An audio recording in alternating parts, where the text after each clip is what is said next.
Hey there guys, what's going on? It's Skiddles here and I'm back there for another episode of Sky Exchange. And in today's episode, in the last episode we built that mob spawner. It's been working okay. And as you can see, my sword's a little damaged because I now have 63 will quality stuff. 63 raw will, as it is called. So basically I just put water in the bottom of that. I got rid of the spikes. I have them in my inventory to replace later. Play kill, mobs drop, play kill only 8. Oh, okay. So yeah. Then I also collected the stuff from there, so we now have like 43,000 EMC, which is not too shabby in my opinion. But yeah. We're gonna look at what we were making last time. So last time we were looking to make the lesser tartaric gem. And for all that, we needed to put... Is that in there? No, it might have been. That in there.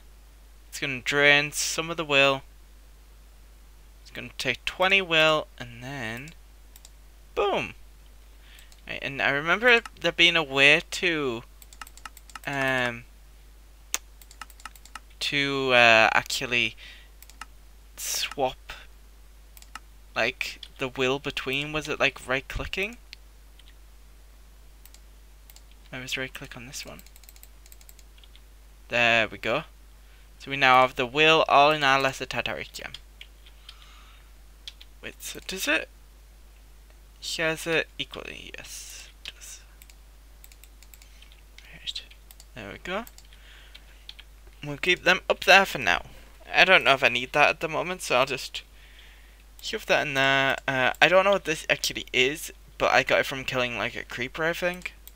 And then I need them for later. Don't need the pickaxe or the bucket. Actually, I will need the bucket when I go back down there, but not at the moment.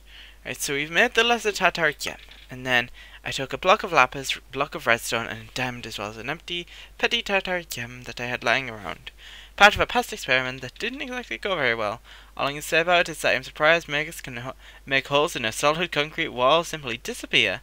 Then combine these 4 items in the Hellfire Forge with filled petty tartaric gem to act as a power source.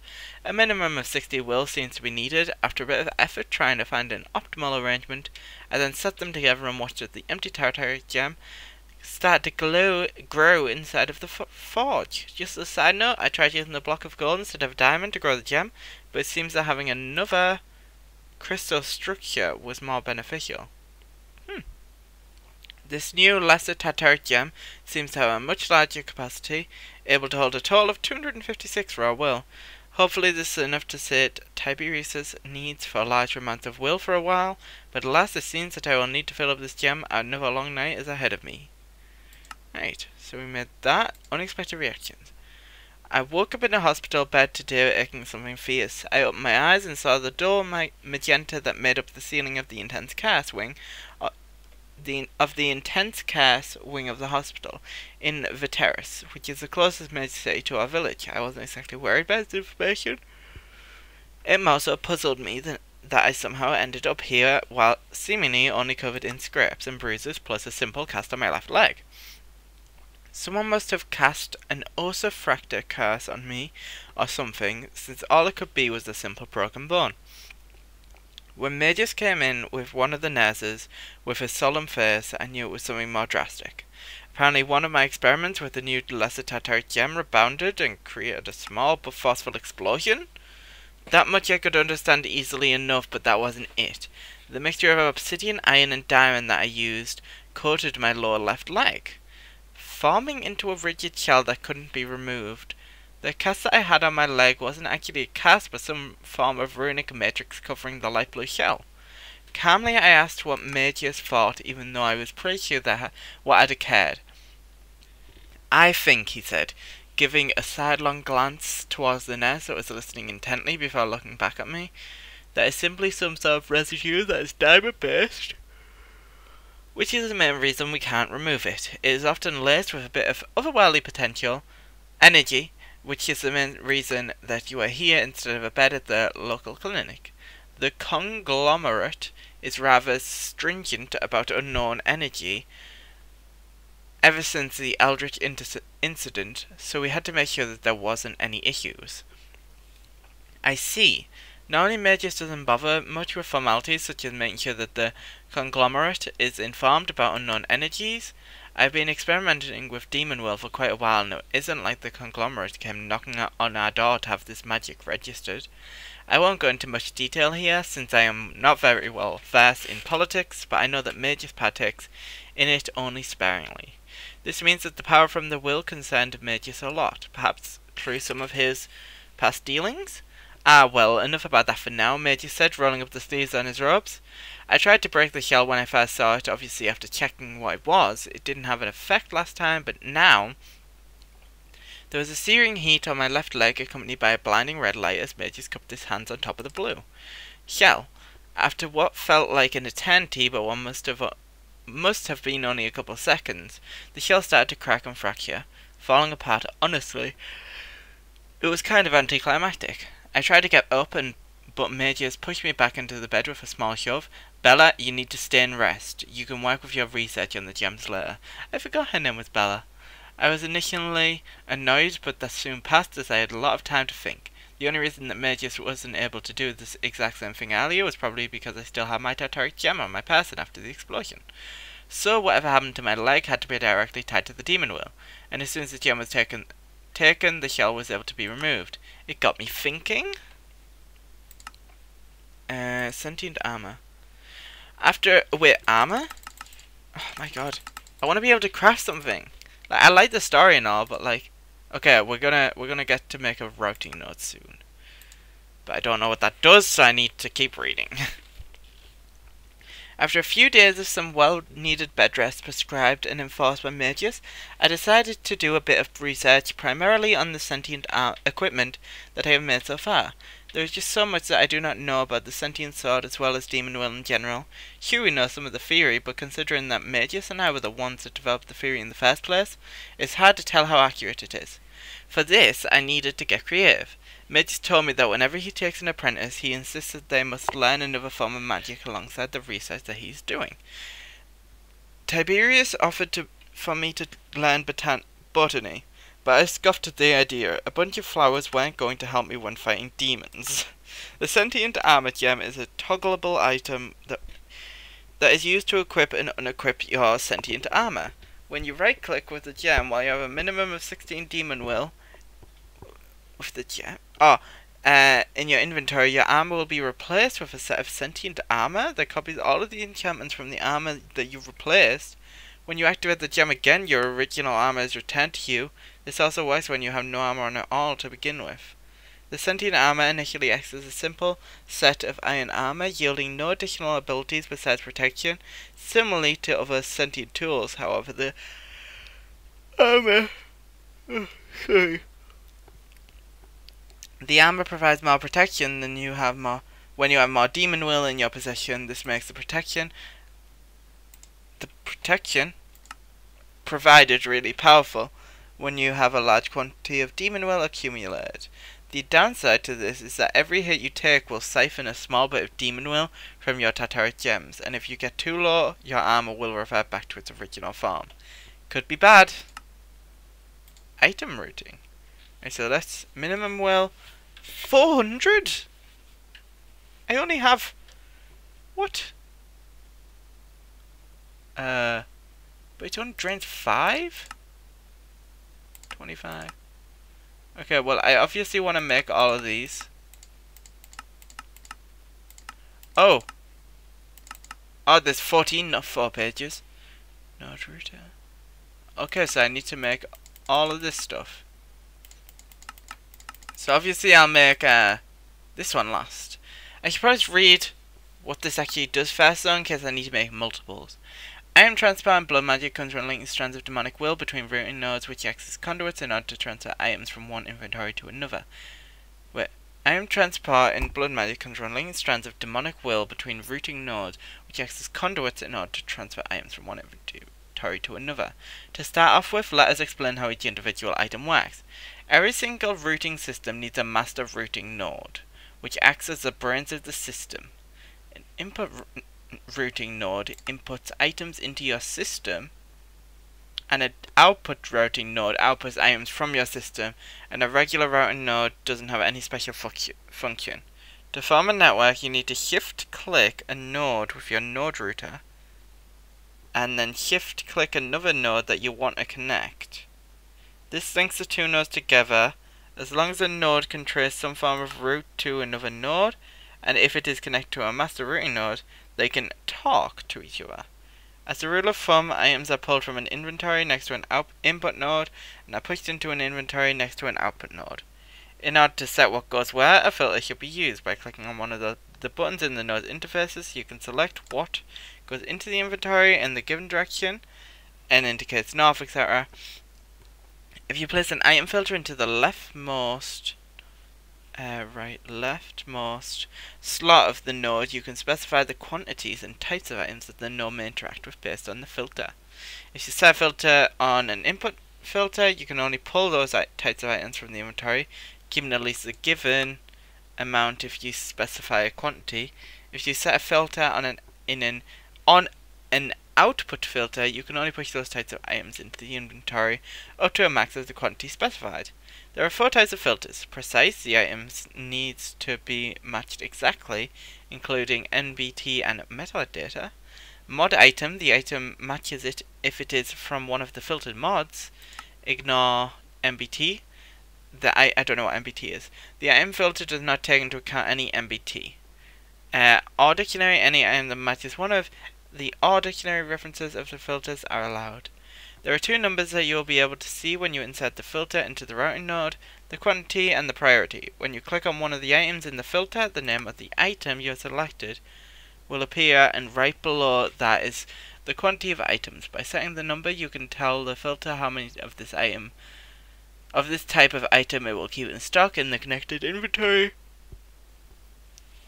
either filling to that amount if it is an output node, or making sure it keeps that amount left in the inventory if it is an input node. If you decrease the filter's amount to 0, you can set so that the filter allows everything, as in any amount for that particular filter. Input nodes will pull as much as it can from the inventory, and output nodes will push as much as possible. The second number is the priority of the node, altered by the arrow numbers next to it. This number is different for each side of the node. The node that has a low number in the network will be used first. Okay, so this is just basically transporting items. So it's just like item conduits, basically. But that's pretty cool. So I don't actually want to make these just yet, because I don't have a need to. Wait, routing node. Okay. And then you don't actually use the routing node for anything. Like, I will at some point make these because it's pretty cool, but I don't have the actual will to do so yet, so I won't do that just yet. But yeah, that's pretty cool. Go back. Demon Will Aura. Okay, this is showing. Wait, how much actually do we have? Oh, we're actually getting close to the end. Right. But I feel like there's a lot more to come. Okay. Wait, what time? Okay. We still have plenty of time, so it's 10. When NT is killed normally, it evaporates over time and returns to the creator. When captured in a snare, it is pulled into this plane from the ethereal and is sort of stuck. We have, for all intents and purposes, broken its programming, and it has frozen all action. When we burn it, it returns to an ethereal state and is able to resume normal operations. If this will is injected into the air, we can then harness it in a variety of ways. Some of them are mundane in nature, whereas others are quite powerful. Demon Will, when injected into the air, stays within that chunk that it was put in without migrating. Each chunk has their own stored will, with each type of will stored individually. More on that in a different section. This will can be accessed and manipulated by other blocks and items. So far, the only types of Demon Will that we have discussed is Raw Will. As the name suggests, it is the most raw and unadulterated form of will there is, but this does not mean that it is pure. In fact, Demon Will takes on many different forms. Raw is the type we deal with normally, but there is also corrosive, destructive, vengeful, and steadfast. raw will is composed of a mixture of all four of these types, and perhaps mixed with others as of yet undiscovered types. But once split into these different will types, it seems impossible to recombine them. It is not clear yet whether these different types of will come from different sources. However, we do know the process generating these different types of will. When will of the same type bump into each other in the aura, it tends to congregate similar to how impurities in otherwise homogeneous liquid clump together? No idea what that means. If a device is able to latch onto these clumps within the raw will in the aura, chunks of pure will of a particular type can be gathered. One such device is a demon crystallizer, whose entry can be found further down. Each of these four types of will represent different aspects of one's desire. There may be more types of will. However, they are either not pure enough or simply cannot be created in this form. Corrosive represents the desire to break down all things around oneself, either with acid or by crushing force. One who can master this will can wield debilitating status effects and are immune to horrible poisons. Vengeful can be viewed as the desire to seek a target without tiring. Usually this can be seen either as an increased speed of the body to seek their prey, or to make sure that a target is not able to get away as you continually attack them.